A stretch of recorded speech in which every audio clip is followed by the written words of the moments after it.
नमस्कार आदरणीय पवार साहेब, माननीय राऊत साहेब, ज्यांचं भाषण आपण आत्ताच ऐकलं असे या भागाचे लाडके लोकप्रतिनिधी संजय भाऊ जगताप, सचिन भाऊ आईर, संभाजी झेंडे, अशोक बापू, अंकुश काकडे, लक्ष्मण माने, जगन्नाथ बापू शेवाळे, अमोलजी देवकाते, भारतीताई, राजवर्धिनीताई ज्या खाली आज इथे बसलेल्या आहेत, मार्तंड बोंडे, यशवंत काका जगताप, बाबूसाहेब माहूरकर, माणिक झेंडे, दिलीप दादा बारबाई, दत्ता आबा, सुदाम अप्पा, अभिजित जगताप, विजयराव कोलते, प्रदीप अण्णा पोमण, बंडू काका जगताप, सासवड, जेजुरी व पुरंदर या भागातले सर्व उपस्थित बंधू आणि भगिनींनो, या कार्यक्रमाला येऊन उपस्थित आहेत असे वसंतराव चव्हाण, त्याबरोबर गौरीताई कुंजीर, सुनीताताई कोलते, दत्ता आबा, सतीश उरसूळ, चंद्रकांत मांगडे, अर्चनाताई, प्रवीण कामटे, भरत अंभार,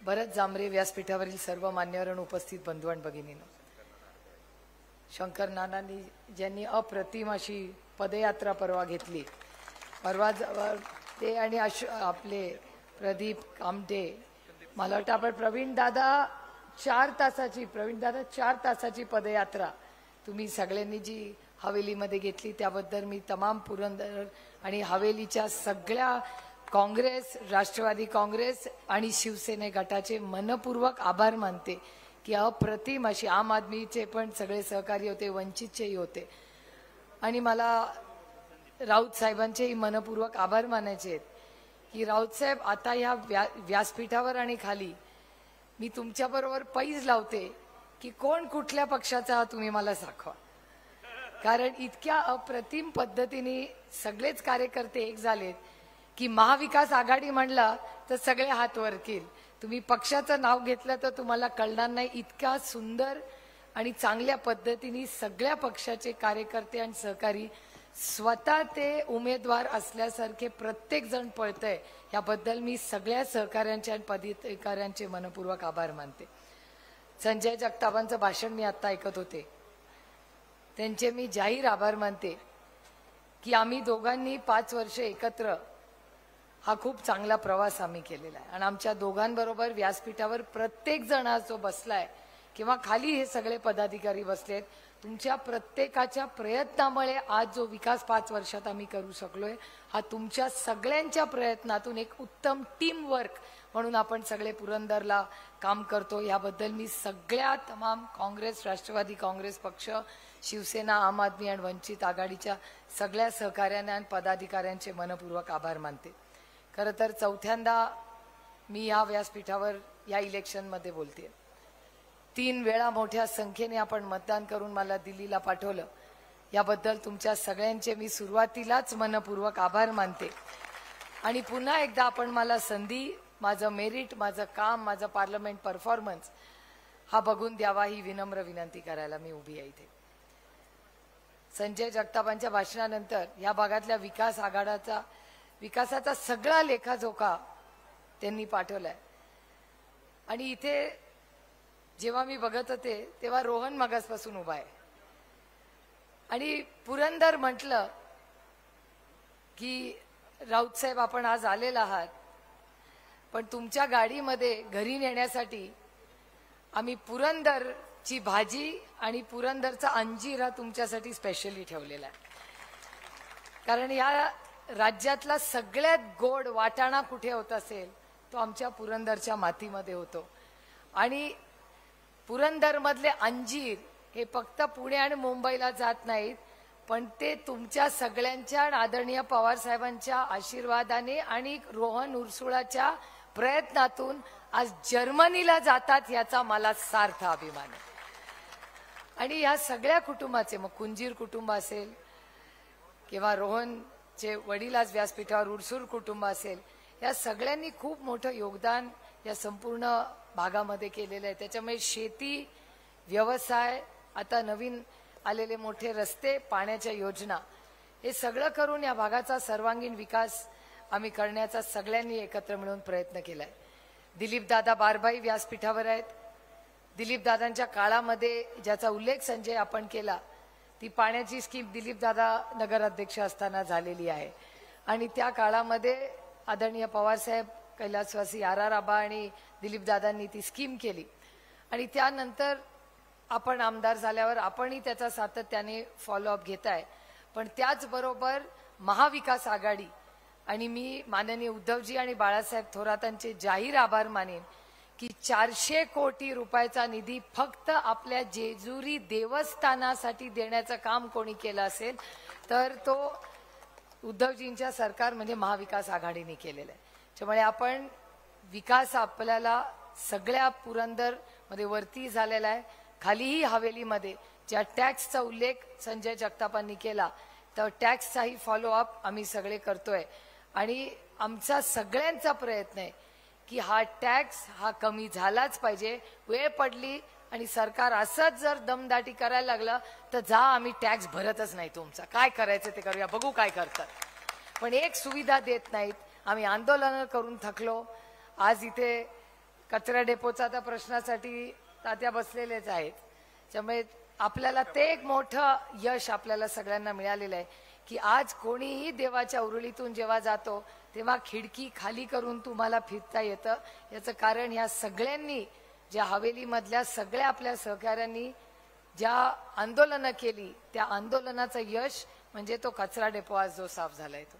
त्यामुळे अनेक असे तुम्हाला सांगण्यासारखे मुद्दे आणि एअरपोर्टचा मी तुम्हाला सांगते ज्याचा उल्लेख दोघांना झेंडे साहेबांनी केला आणि संजय जगतापांनी केला की एअरपोर्टचा उशीर हा कुणामुळे झालेला आहे हे सगळ्यांना माहिती आहे. जे भाषण करतात त्यांनाही माहिती आहे.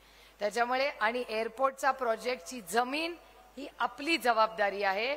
पण ती परवानगी देणारा कोण आहे तर तो दिल्लीत बसलेला आहे. त्यांनी उशीर केलाय म्हणून तो एअरपोर्ट. आणि एक लक्षात ठेवा, तुम्हाला थोडीशी माहिती देते की हा एअरपोर्ट त्या शिरूर लोकसभा मतदारसंघात होणार होता. चाकणला माननीय आढळराव पाटील तिथले खासदार होते. 10 वर्ष तो तिथे झाला नाही म्हणून मी तो इथे आणला. त्यांनी प्रयत्न केले पण करू शकले नाही. आणि 5 वर्षात एक नाही 50 वेळा तरी मी आणि संजय जगतापांनी त्यासाठी मीटिंग्स घेतल्या आहेत. दिल्लीत मीटिंग घेतल्या आहेत. आम्ही त्यांना जमीन ही दिलेली आहे. कलेक्टरनी येऊन मोजमापणी केलेली आहे. पण आम्ही एवढंच सांगितलं की आम्हाला एअरपोर्ट झाला तो पुरंदर तालुक्यातच होणार आहे. फक्त लोकेशनमुळे आणि सरकारच्या मध्ये गडबड असल्यामुळे आमचा काही संबंध नाही. आणि आम्ही काही तिथे जमीन घेतलेली नाही हा. त्याच्यामुळे कुणाचेही गैरसमज नसावे. ज्याची जमीन आहे त्यांनी बघून घ्यावं. 7/12चा उतारा कुणाच्या नावावर आहे सगळ्यांना माहिती आहे. त्याच्यामुळे हा टेक्निकल कारणामुळे जो उशीर झालाय तो झालाय. पण हा एअरपोर्ट इथेच होणार आहे याबद्दल तुम्ही काही चिंता करू नका. कारण का आज विकासाबद्दल उलट सुलट बरेच लोक बोलतात. मला एका गोष्टीचं कौतुक वाटतं की 18 वर्ष आम्ही सगळ्यांनी एकाच संघटनेत आम्ही काम केलं. पण आज 17.5 वर्ष एकत्र गुणागोविंदाने आम्ही काम केलं. 6 महिने पूर्वीच घटस्फोट झालाय. पण काय सगळ्यांना झालंय कळत नाही का. भाषण कोण लिहितंय हेच मला कळत नाही. कारण का 6 महिन्यात माझ्यात इतके गुण झालेत जे मी कधीच ऐकले नव्हते इतके वर्ष. त्याच्यामुळे ठीक आहे आता इलेक्शन आहे त्यांनाही बोलायचा अधिकार आहे आणि त्याच्यामुळे वैयक्तिक टीका वगैरे या गोष्टी होत आहेत. पण त्याच्यावर फार आपण लक्ष न देता आपल्या भागांचा सर्वांगीण विकास. मी मतं कशासाठी मागते. मी नेहमी मेरिटवर मतं मागते. माझा प्रयत्न असा आहे की बारामती लोकसभा मतदारसंघाची आन बान आणि शान. कारण पहिल्यांदा मी जेव्हा निवडून गेले तेव्हा मला त्याचं दडपण आलं होतं. कारण का अनेक वर्ष आदरणीय पवार साहेब ह्या मतदारसंघाचे लोकप्रतिनिधी म्हणून दिल्लीला जात होते आणि 10 वर्ष सलग काम म्हणून जेव्हा द्रौपदी मुर्मू महिम राष्ट्रपतींनी माझा सत्कार केला त्या दिवशी मनाला आनंद वाटला की 10 वर्ष मतदारसंघात चांगलं काम केलेल्या 3च खासदारांचा सत्कार झाला. त्यापैकी मी एक होते. म्हणजे मला आनंद वाटला की आदरणीय पवार साहेब तेव्हा माढ्याला निवडून गेले त्या मतदारसंघातून आणि मी इथून. तेव्हा ते दडपण जे होतं ते बरचसं कमी झालं. पण एक गोष्ट खरी आहे की आता संजय जगताप म्हणले ही गोष्ट खरी आहे की हे इलेक्शन अतिशय महत्वाचे आहे. आमची प्रतिष्ठा एवढी हलकी नाही हो की कोणी एकामेकासाठी ती इलेक्शन मध्ये घालवावी. त्याच्यामुळे प्रतिष्ठा शब्द थोड्याला बाजूला ठेवूया. कारण का मी राजकारणात कशाला आले तर मी राजकारणात तुमच्या आयुष्यात एक चांगला बदल घडवण्यासाठी आले. याच्यासाठी मी राजकारणात आले. आणि आज काय बघताय तुम्ही परिस्थिती. मला पत्रकार रोज विचारतात मी त्यांच्या कुठल्याच प्रश्नाला उत्तर देत नाही. मी असं एवढंच उत्तर देते, रामकृष्ण हरी वाजवा तुतारी. कारण आपण राजकारणात येत असताना कशाला प्राधान्य द्यायचं? माझ्यासाठी देश पहिला, मग राज्य, मग पक्ष आणि त्याच्यानंतर कुटुंब. उंबरठाच्या आत कुटुंब आणि उंबरठा ओलांडून बाहेर आल्यावर देश पहिला असतो. त्याच्यामुळे देशाची सेवेसाठी आज आपण सगळे एकत्र आलेलो आहोत. आणि मतं जी मागतोय ही आपल्याला कांद्याला भाव मिळत नाही म्हणून आम्ही त्यांच्याशी लढतोय, दुधाला भाव मिळत नाही म्हणून आम्ही त्यांच्याशी लढतोय, सोयाबीनला, कपासाला कशाला भाव आहे मला सांगा? कशालाच भाव नाही. आज मला महिला भेटल्या की म्हणतात की ताई आपलं सरकार आणलं, पहिला तो गॅसचा सिलेंडरचा भाव कमी करा, आज डाळीचा भाव चेक करा काय झालंय, 200च्या वरती गेलेला आहे. ते बघा महिला सांगतातच आहे मला. त्याच्यामुळे महागाई, बेरोजगारी आणि भ्रष्टाचाराच्या विरोधात 2014 मध्ये जेव्हा त्यांनी आंदोलनं केली ती कशा विरोधात केली तर महागाई, बेरोजगारी आणि भ्रष्टाचार. आणि आज 10 वर्षानंतर काय परिस्थिती आहे? महागाई वाढलेली आहे, भ्रष्टाचार वाढलेला आहे आणि महागाई, बेरोजगारी हे शिगेला पोचलेलं आहे. त्याच्यामुळे आपल्याला आज हा बदल करावा लागणार आहे. आणि एक बातमी तुम्हाला मिळणार आहे लवकर. आता तुमचं बिल येणार आहे ना विजेचं, ते जरा बघून घ्या, तयारी ठेवा. 1800 रुपये आलं ना, 550चं 1800. आणि वीज येते का? पावसात गायबच आहे. आणि शेतीला रात्रीचीच येते. त्याच्यामुळे 550 रुपयाचं बिल आज 1800 रुपयाला आलंय. आता तुम्हाला निर्णय घ्यायचा आहे की कुठलं बटन दाबायचं. शारदाबाई पवारांची नात आहे मी. माझ्या आजीनी कुठलीही परिस्थिती आली तरी मला रडायला नाही शिकवलंय, मला लढायला शिकवलेलं. मला गंमत वाटते की मगाशी एक पत्रकारांनी मला कोणीतरी ग्रस्त वेळ आले ते मला विचारते, एवढा तुमच्या आयुष्यात संघर्ष आहे, तुमच्या चेहऱ्यावर का दिसत नाही? म्हटलं माझ्या लक्षात आलंय की पक्षामध्ये आणि चिन्हामध्ये बदल झाल्यापासून गर्दी वाढली आपल्या पुढची. मागच्या वर्षी सभेला जेव्हा आले होते तेव्हा डी भरला नव्हता, सगळे असे लांब लांब लांब लांब बसले होते. खरंय की नाही? यावेळी डी झोन भरून बाहेर, आणखीन बाहेर लोक आहेत. ही ताकद आहे. त्याच्यामुळे मी खरं तो शब्द वापरत नाही, पण मला आज मोह आवरत नाहीये. तो रोहित नेहमी म्हणतो ते मलिदा गँग, मलिदा गँग. मी कधीच वापरलेला नाही तो शब्द, पण आता मला असं वाटायला लागलंय की ती मलिदा गँग गेल्यापासून गर्दी वाढली आणि गँग कमी झालेली आहे.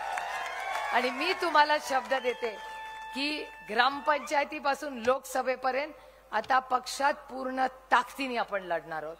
आणि सहकारातली प्रत्येक इलेक्शन हे महाविकास आघाडी आम्ही एकत्रपणे लढणार आहोत. प्रत्येक कार्यकर्त्याचा मान सन्मान होईल आणि हे कॉन्ट्रॅक्टर बाजी नाही चलेगा. ते कुठेतरी थांबलं पाहिजे. भ्रष्टाचार मुक्त महाराष्ट्र करायचा असेल तर महाविकास आघाडीला मतदान करा. हे आव्हान मी तुमच्या समोर करते. मी शब्द देते तुम्हाला, एक जरी कंप्लेन आली ना तुमच्याकडून तर आम्ही त्याच्यावर ऍक्शन घेऊ. सगळेजण रेकॉर्ड करून ठेवा माझं भाषण, कारण का बदल कुठेतरी झाला पाहिजे. त्यांनी भ्रष्टाचाराच्या विरोधात मतं मागितली. आज काय परिस्थिती आहे? आज उलट झालेलं आहे. आज भ्रष्टाचार, आज आम्हाला जो विरोधातून दिल्लीवरनं येतो ना भाषण करतो तो म्हणला पक्ष फुटला कारण पुत्री आणि पुत्रा प्रेमामुळे. अहो, भ्रष्टाचारातून आम्हाला मुक्त केल्याबद्दल मी आभार आहे, त्याच्याबद्दल मनपूर्वक आभार. आणि पुत्र आणि पुत्रीचं प्रेम हे भ्रष्टाचारापेक्षा नक्कीच चांगलं. आणि पक्ष कशामुळे फुटले? एक तर राष्ट्रवादी काँग्रेस पक्ष फुटलाच नाहीये. तो काय झालंय त्याचं तुम्हाला सगळ्यांना माहिती आहे. आता ती पण लढाई चाललेली आहे. चिन्हाच्या खाली लिहिलेलं असतं की हे न्याय विस्तार आहे, तुम्हाला माहिती आहे सगळ्यांना. त्याच्यामुळे ते पक्ष आणि चिन्ह नक्की कोणाचं आहे हे अजून माहितीच नाही. आता तिथे आहे, ठीक आहे. आता अदृश्य शक्तींनी ठरवलंच आहे. तुम्ही बघताय आपल्या शशिकांत शिंदेचं काय झालंय, काय रडीचा डाव खेळतात हे लोक. त्या निलेश लंकेच्या विरोधात प्रश्नचिन्ह, त्या अमोल दादाच्या विरोधात प्रश्नचिन्ह, तिकडे पण त्रास दिला. मग आम्ही कोर्टात गेलो, ऑर्डर काढली. आता शशिकांत शिंदेच्या विरोधात कुठली तरी पुराणी केस काढली आहे आणि म्हणे आता त्यांच्या मागे पोलीस लावलेत. मी तुम्हाला शब्द देते की आमच्या महाविकास आघाडीच्या कुठल्याही कॅन्डिडेट कुठल्याही कॅन्डिडेटला जर त्यांनी अटक केली किंवा गडबड केली, रान पेटू या महाराष्ट्रात, पण लोकशाहीला आम्ही जगू देऊ. रडीचा डाव चालणार नाही. अहो 200 आमदार आहेत, घरं फोडली, सगळं केलं. माझंच बघा ना, लांब कशाला उदाहरण द्या. एवढा काश्मीर टू कन्याकुमारी त्यांचा पक्ष, एवढी मोठी त्यांची ताकद. त्यांना एक कॅन्डिडेट माझ्या विरोधात, एक कॅन्डिडेट मिळू नये त्यांच्याकडे, एक. एवढं करून आमच्या घरात फोडलं, आमच्या घरातलाच कॅन्डिडेट माझ्या उभा केला. अहो एवढं होतं तर हिंमत करायची तर तुम्ही स्वतः लढायचं. आमच्या घरातल्या महिलांना कशाला काढताय? हे चुकीचं आहे. मी नसते लढले कधी. असा आमच्या महिलांचा कधी वापर नाही करायचा. तुम्हाला आम्हाला तिकीट द्यायचंय तर आम्हाला सन्मानाने तिकीट द्या, जसं शरद पवारांनी 50% आरक्षण या देशातल्या महिलांना दिलं. मग सगळ्यांनाच द्या. 50% आरक्षणाचं बिल मोदी साहेबांनी आणलं. मी स्वतः त्याच्या बाजूनी भाषण केलं, चेक लिहिला, सही केली, आमचं नाव घातलं, पण तारीखच नाही लिहिली त्याच्यावर. मग का नाही आरक्षण देते? मग जसं बारामतीला महिलेला तिकीट दिलं, तर महाराष्ट्रातल्या 50% महिलांना त्यांनी का नाही तिकीट दिली, याचं उत्तर आम्हाला द्या. हे फक्त षडयंत्र फक्त कुणावर आहे माहितीये का? हे आदरणीय पवार साहेबांवर आहे. त्यांना बघवत नाहीये की हे 80 वर्षाचा हा नेता, त्यांना आवडत नाही वय काढलेला. आता माझी घरी जाऊन लेफ्ट राईट आहे, पण त्यांना हा नेता दिल्लीला जड जातोय, उद्धव ठाकरे लढतायत, हे त्यांना सहनच होत नाही. आणि त्याच्यामुळे चंद्रकांत दादा शेवटी बिचारे चांगले आहेत, पोटातलं ओठात आलंच. खरंच चंद्रकांत दादांचा आभार मानले पाहिजे आपण सगळ्यांनी. एक तरी माणूस खरं बोलतो त्या बाजूनी. काय म्हणले चंद्रकांत दादा? बारामतीला येऊन म्हणाले, आम्हाला शरद पवारांना संपवायचंय. हे मी नाही म्हणले, चंद्रकांत दादा म्हणले. आता मला एवढंच सांगायचंय की ही लोकशाही पद्धतीचं आपल्याला सरकार आहे, ही संपवायची.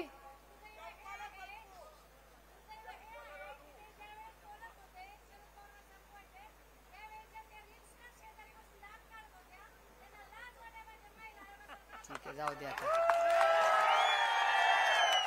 माझं एवढंच म्हणणं आहे की संपवायची भाषा ही लोकशाहीमध्ये चालत नाही. लोकशाही पद्धतीने तुम्ही जरूर इलेक्शन करा, पण संपवायची भाषा अशी होत नाही. आणि आदरणीय पवार साहेबांना जोपर्यंत महाराष्ट्राची जनता ढाल बनून त्यांच्या समोर आहे ना, कुठलाही पक्ष नाही, कुठलाही नेता त्यांना संपवू शकत नाही. कारण का त्यांचं भाग्य. खरं तर माझ्यापेक्षा जास्त प्रेम किंवा आपल्या नात्यापेक्षा जास्त प्रेम तुम्ही आदरणीय पवार साहेबांना 6 दशक देत आहात. पुरंदर, इंदापूर, बारामती हा संपूर्ण भाग, हा सगळ्या जिल्ह्यांनी नेहमीच या राज्यांनी आदरणीय पवार साहेबांनी जे साथ दिली त्याबद्दल मी तुमच्या सगळ्यांचे खरं तर मनापासून आभार मानते. आणि हे ऋणानुबंध हे आयुष्यभर हे प्रेमाचे आणि विश्वासाचे राहो, हा प्रयत्न आमच्या सगळ्यांकडून होते. आज विकासाच्या बाबतीत मी आणि संजय जगताप एकत्र काम करतोय. आमचे शिवसेनेचे सगळे लोक आम्हाला पूर्ण ताकदीने मदत करतायत. त्यामुळे आम्ही सगळे महाविकास आघाडीच्याही काळामध्ये खूप निधी आपल्याला येण्यात आपल्याला यश आलं. त्यामुळे तुमचं साथ प्रेम हे असंच आमच्याबरोबर राहावं. मला लवकर भाषण संपवायला लागतंय, कारण राऊत साहेबांना बोलायचंय, पवार साहेबांना बोलायचं, आणि दोघांना आणखीन मोठ्या आमदारांनी मगाशी 3 नंबरचं बटन सांगितलं होतं. हो, 3 मतपेट्या, 3 सांगते पहिल्या मशीनचं. हा, तर त्याचं म्हणणं आहे 3 पॅनल असतील, 3 पॅनल, त्याच्यामधलं पहिलं पॅनल मधले 3 नंबरचं नाव आपलं आहे. त्याच्यामुळे सुप्रिया 3, शरद 3, संजय 3, विजय 3. झालं ना? शरद सांगितलं ना? अजून कोणाचं राहिलंय का?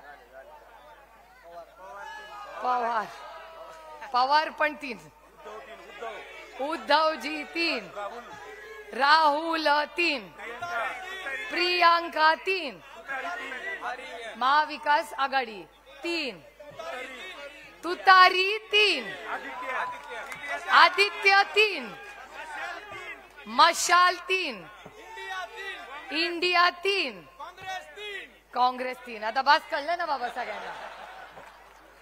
मला माहिती आहे की ह्या राज्यामध्ये सगळ्यात जास्त शिक्षक पुरंदर तालुक्यातले आहेत, त्याच्यामुळे कदाचित जास्त एफिशियंटली हे झालेलं आहे.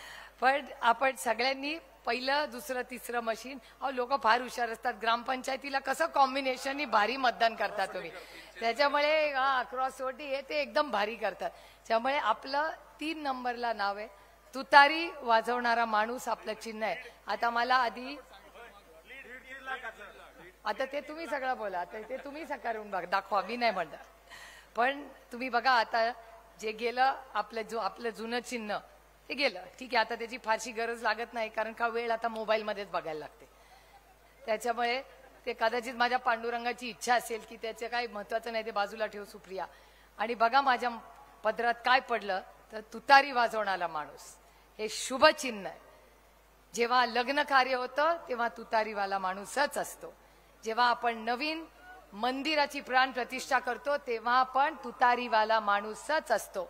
जेव्हा आपण नवीन काम करतो तेव्हा पण तुतारीवाला माणूसच असतो. आणि जेव्हा छत्रपती शिवाजी महाराजांनी युद्ध पुकारलं तेव्हा ही तुतारीच वाजली होती.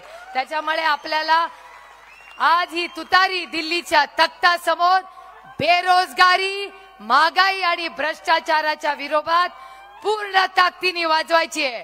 रामकृष्ण हरी, रामकृष्ण हरी. जय हिंद, जय महाराष्ट्र, जय आघाडी. लोकप्रिय